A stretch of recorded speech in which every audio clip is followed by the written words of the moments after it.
नमस्कार दोस्तों, बहुत बहुत स्वागत है आपका मेरे YouTube चैनल में। दोस्तों, शासन द्वारा कंपोजिट ग्रांट 2021-22 की धनराशि जारी करने का आदेश जारी हो गया है। प्राप्त धनराशि का समुचित उपयोग कैसे करें, आइए देखते हैं वीडियो में। सर्व शिक्षा अभियान के अंतर्गत महानिदेशक स्कूल शिक्षा एवं राज्य परियोजना निदेशक कार्यालय द्वारा यह समग्र शिक्षा के विद्या भवन से आदेश जारी हुआ है, जो कि 29 अक्टूबर 2021 को हम सभी के लिए प्रेषित किया गया है। समग्र शिक्षा द्वारा 2021-22 वर्ष के लिए जो कंपोजिट ग्रांट जारी हुआ है, उसके लिए 5 श्रेणियां वर्गीकृत की गई हैं। इन्हीं श्रेणियों के तहत ग्रांट जारी किया गया है और इसको खर्च करने के लिए आदेश भी जारी किया गया है। शासन द्वारा प्रेषित संलग्नक 1 के अनुसार जो श्रेणियां विभाजित की गई हैं वो आपके सम्मुख प्रस्तुत हैं, जिसमें कि 10,000 से लेकर के 1 लाख तक के ग्रांट की धनराशि विद्यालयों में प्रेषित की जाएगी। जैसा कि पूर्व निर्देशित आदेश के अनुसार कंपोजिट ग्रांट की धनराशि विद्यालय प्रबंध समिति के खाते में हस्तांतरित की जाती है, वैसा ही इस बार भी होना है, जो कि एसएमसी अध्यक्ष और प्रधानाध्यापक के संयुक्त हस्ताक्षर से यह पैसा निकाला जा सकेगा। कंपोजिट ग्रांट की धनराशि को वरीयता के आधार पर खर्च करना है। प्रथम वरीयता है स्वच्छता एवं हैंड वॉश। विद्यालय प्राप्त जो भी धनराशि है उसका न्यूनतम 10% धनराशि स्वच्छता अभियान अथवा कार्यक्रम के ऊपर व्यय किया जाना है, जो कि विद्यालय भवन परिसर व छात्रों की स्वच्छता से संबंधित होगा। शासन के निर्देशानुसार मल्टीपल हैंड वॉशिंग सिस्टम की व्यवस्था भी कंपोजिट ग्रांट से की जा सकती है। इसके साथ साथ क्रियाशील रनिंग वाटर की सुविधा के साथ साथ फिनाइल, साबुन, चूना इत्यादि जो भी सैनिटाइजेशन से संबंधित सामग्री है वह विद्यालय ले सकता है। शौचालय अथवा टॉयलेट से संबंधित जो भी छोटे मोटे टूट फूट के कार्य हैं वो भी इस धनराशि से किए जा सकते हैं। लंच पिट का निर्माण करने के साथ साथ शौचालय कक्ष का टाइलीकरण भी विद्यालय के प्रधानाध्यापक व एसएमसी अध्यक्ष करा सकते हैं। द्वितीय वरीयता का कार्य है शुद्ध पेयजल की व्यवस्था कराना। हैंडपंप अथवा सबमर्सिबल के आसपास पूरी तरह से साफ सफाई का ध्यान रखना है। इसके लिए वहां पक्का प्लेटफॉर्म होना चाहिए तथा उसके आसपास जल भराव न हो, इसकी समुचित व्यवस्था हो। रसोई घर में भोजन तैयार किया जाता है, अतः वहां पर बर्तनों को साफ करने के लिए तथा जल निकासी के लिए समुचित व्यवस्था भी कराना हमारा कार्य है। कक्षा शिक्षण को रोचक बनाने के लिए शिक्षण सहायक सामग्री बहुत ही महत्वपूर्ण भूमिका निभाते हैं। विद्यालय अपनी आवश्यकता के अनुसार शिक्षण सहायक सामग्री पर 2,000 रुपये तक की धनराशि व्यय कर सकता है। प्रिंट रिच मटेरियल, विज्ञान किट, गणित किट और मानचित्र की खरीदारी की जा सकती है। टीएलएम एवं दृष्टि दिव्यांग छात्रों हेतु एम्बोस्ड ग्लोब और एम्बोस्ड मानचित्र भी आवश्यकता अनुसार खरीदा जा सकता है। दोस्तों, टीएलएम को लंबे समय तक सुरक्षित रखने के लिए अलमारी की बहुत ही आवश्यकता पड़ती है। इस धनराशि से आप टीएलएम के रखरखाव हेतु अलमारी क्रय कर सकते हैं। फर्स्ट एड बॉक्स को आप चेक करेंगे और उसमें जो भी दवाएं आपने रखी हैं उनकी एक्सपायरी डेट अगर आ गई है तो आप उन्हें डिस्कार्ड करके आप नई सामग्री भी क्रय करें। विद्यालय के अक्रियाशील उपकरण जैसे कि एलईडी, ट्यूबलाइट, पंखे, स्विच इत्यादि भी इस धनराशि से सही कराए जा सकते हैं। उच्च प्राथमिक विद्यालयों के लिए अनुदान राशि से प्रयोगशालाओं और कंप्यूटर शिक्षा से संबंधित कंज्यूमेबल तथा इंटरनेट पर भी व्यय किया जा सकता है। यदि विद्यालय की रंगाई पुताई गत वर्ष में कंपोजिट ग्रांट से अथवा ऑपरेशन कायाकल्प के अंतर्गत नहीं कराई गई है तो विद्यालयों की रंगाई पुताई, दरवाजे, खिड़कियों, ग्रिल, चारदीवारी, गेट के पेंट व वॉल पेंटिंग का कार्य भी आवश्यकता अनुसार कराया जा सकता है। प्रदेश के समस्त विद्यालयों में एक रूपता लाए जाने के लिए यह आवश्यक है कि भवन को बाहर से सफ़ेद रंग में ही पुतवाया जाए। कक्षा 1 के छात्र बहुत ही प्रारंभिक अवस्था में होते हैं। उनके लिए कलरफुल पेंटिंग्स तथा कलरफुल चीज़ों की बहुत ही भूमिका होती है, जिससे कि वो बहुत ही आसानी से सीखते हैं। अतः उनके लिए विशेष पेंटिंग की व्यवस्था भी कराई जा सकती है। विद्यालय में अगर ब्लैक बोर्ड या ग्रीन बोर्ड उपलब्ध नहीं है तो उसे भी लगवाया जा सकता है। इसके साथ साथ फर्श तथा अन्य नॉन कंज्यूमेबल सामग्रियों की अगर हमें कोई मरम्मत का कार्य कराना है तो वह भी हम करा सकते हैं। अगर विद्यालय के पास पर्याप्त धनराशि है तो बच्चों के बैठने के लिए वह फर्नीचर की व्यवस्था भी करा सकती है। अन्यथा की स्थिति में टाट पट्टी, चटाइयाँ, दरी इत्यादि की व्यवस्था तो आपको कराना ही पड़ेगा। ऑपरेशन कायाकल्प के अंतर्गत समस्त कक्षों का टाइलीकरण हो चुका है, परंतु यदि किसी विद्यालय में यह कार्य छूट गया है तो उसके लिए निर्धारित निर्देशों के अंतर्गत यह कार्य कराया जा सकता है।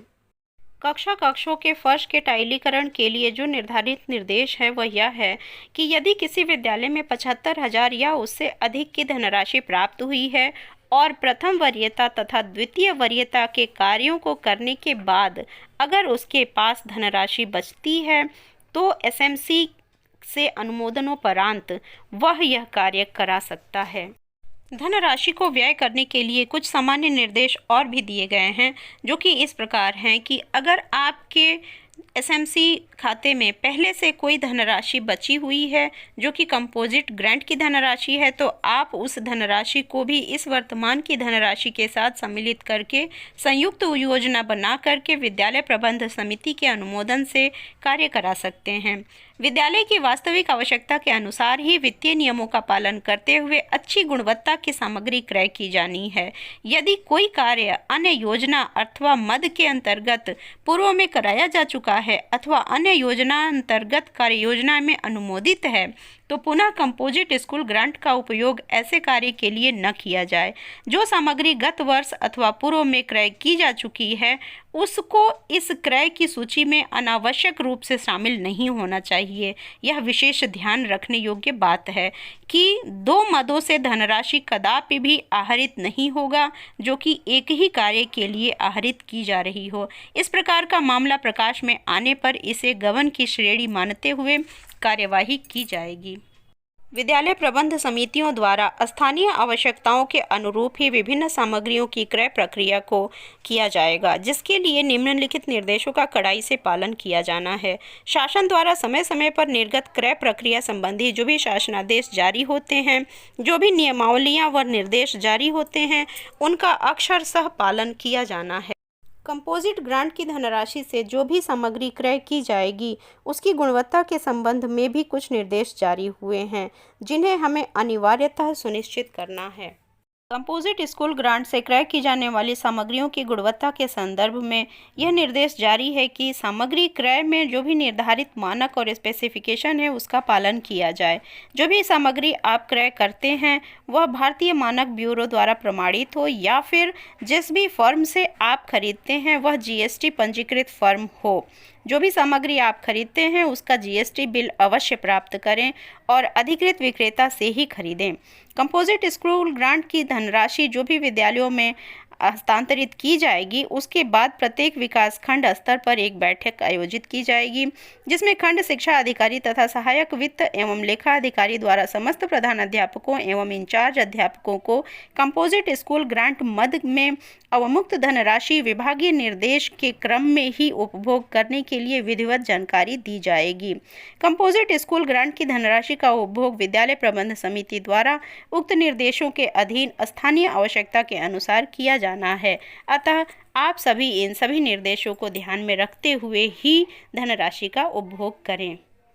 कंपोजिट स्कूल ग्रांट से जो भी सामग्री क्रय की जाएगी उसके लिए 2 प्रकार के रजिस्टर बनाए जाने का निर्देश जारी है, जो कि हम पहले भी करते आ रहे हैं। कंज्यूमेबल और नॉन कंज्यूमेबल दोनों के लिए हम अलग अलग रजिस्टर बनाते हैं। जो भी कंज्यूमेबल सामग्री है उसके अंतर्गत वे सामग्रियां आती हैं जिनको हम इस्तेमाल कर लेते हैं। इस्तेमाल करने के बाद वे हमारे समक्ष नहीं रहती हैं, जबकि नॉन कंज्यूमेबल सामग्रियाँ वे होती हैं जिन्हें हम इस्तेमाल करने के बाद भी अपने समक्ष देखते हैं, जैसे कि अलमारी, रजिस्टर, श्यामपट्ट इत्यादि। इन सभी सामग्रियों को आप कंज्यूमेबल और नॉन कंज्यूमेबल अलग अलग मेंशन करेंगे। कंपोजिट स्कूल ग्रांट में धनराशि का उपयोग करने के लिए संबंधित विद्यालय के प्रधानाध्यापक पूर्णतः उत्तरदायी होंगे। अनुश्रवण, पर्यवेक्षण एवं सत्यापन।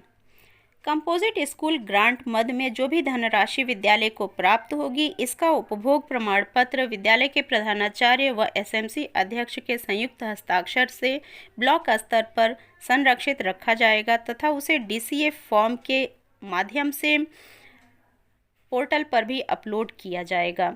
खंड शिक्षा अधिकारी भी 20% विद्यालयों में इस सामग्री की गुणवत्ता की जांच करेंगे तथा उसके रखरखाव के संबंध में टिप्पणी भी देंगे। सहायक वित्त लेखा अधिकारी भी प्रत्येक माह कम से कम 5 शिक्षण दिवस में संबंधित खंड शिक्षा अधिकारी के साथ अलग अलग विद्यालयों का पर्यवेक्षण करेंगे। जिला बेसिक शिक्षा अधिकारी महोदय का भी दायित्व है इस संबंध में कि वे भी इन समस्त क्वालिटी का चेकअप करेंगे। अतः विद्यालय निरीक्षण के दौरान समस्त अधिकारियों द्वारा जो भी टिप्पणियां दी जाएंगी वह प्रधानाध्यापक व विद्यालय प्रबंध समिति के संदर्भ में होगा। अतः आप इन सामग्रियों का क्रय करें। उक्त के संबंध में जो भी क्रय की प्रक्रिया है उसमें पारदर्शिता तथा सामग्री की गुणवत्ता और अभिलेखों के समुचित रखरखाव को सुनिश्चित करने के लिए प्रत्येक विकासखंड में 20-20 विद्यालयों की जांच कराई जाएगी तथा सत्यापन टीम द्वारा इसका टिप्पणी बनाया जाएगा और उसके रखरखाव की जांच की जाएगी। जांच दल द्वारा उपलब्ध कराई गई जांच अथवा मूल्यांकन रिपोर्ट राज्य परियोजना कार्यालय को भी प्रेषित की जाएगी। ऐसे निरीक्षण में समग्र शिक्षा के तहत विद्यालयवार क्रय अथवा उपभोग किए गए अन्य मदों व उपयोजनाओं का भी पर्यवेक्षण किया जाना अपेक्षित होगा। सत्यापन के दौरान किसी भी प्रकार की अनियमितता तथा गुणवत्ता में कमी पाए जाने पर संबंधित अधिकारी अथवा कर्मचारी का उत्तरदायित्व निर्धारित करते हुए नियमानुसार सक्षम स्तर से कार्यवाही भी की जाएगी। कंपोजिट स्कूल ग्रांट की धनराशि का उपभोग करने के उपरांत विद्यालयों से निर्धारित प्रारूप पर उपभोग प्रमाण पत्र भी प्राप्त किया जाएगा। अतः आप सभी इन समस्त उपरोक्त निर्देशों का पालन करते हुए माननीय राज्य परियोजना निदेशक के आदेशों का पालन करें व प्रस्तुत कंपोजिट ग्रांट की धनराशि का उपभोग करें। दोस्तों, कंपोजिट ग्रांट में खरीदी जाने वाली समस्त सामग्रियों की डिटेल जानकारी के लिए मेरे अगले वीडियो को ज़रूर देखें। मिशन प्रेरणा व टीचिंग टिप्स से जुड़े हुए अन्य समस्त जानकारियों के लिए चैनल से ज़रूर जुड़ें। चैनल को सब्सक्राइब करें और वीडियोज़ को लाइक और शेयर करें। Thank you.